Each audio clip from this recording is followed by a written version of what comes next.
Hey everybody, it's Dr. Parker. I am here ready to look at your discussion of the Parliament of Fouls, which I thought was really nicely done. We'll start with the first as we do, and this is Sarah's response.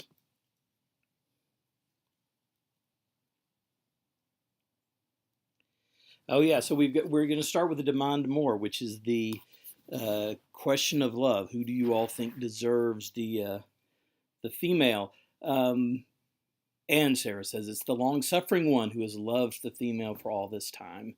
He's devoted to her. Chances are he'll remain devoted to her.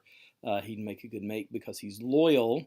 And that is a courtly love principle, this sort of long-standing loyalty.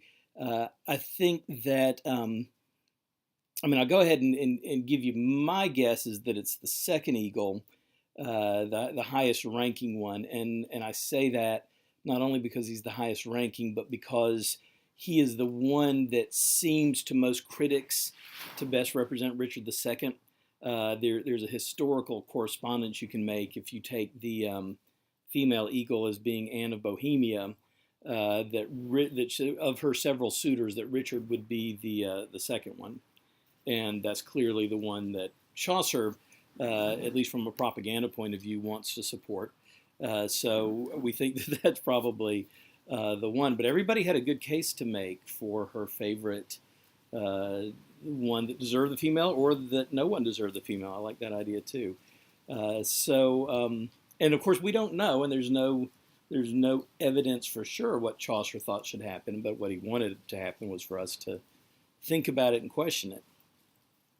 Number two is about the gates, the inscription over the gates.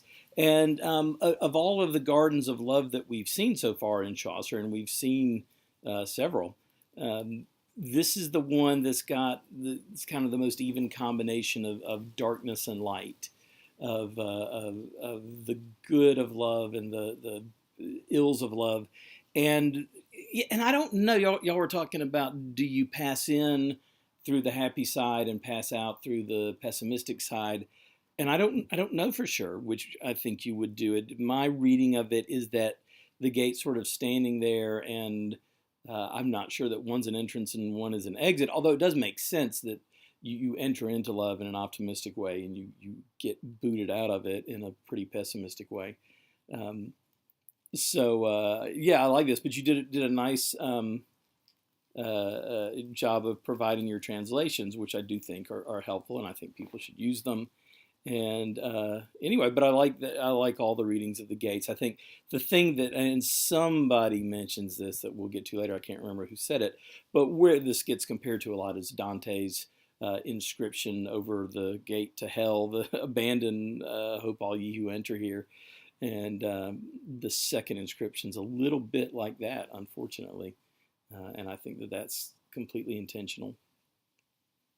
Do we learn a certain thing at the end of the poem? Again, no, probably not. I agree with you, Sarah, that there doesn't ever seem to be anything certain, and in fact, in the end, we're still unresolved, and we're unresolved maybe in a less dramatic way than in the House of Fame, but nevertheless, we don't know who's going to get chosen. We don't know which lover makes the best argument for his case. So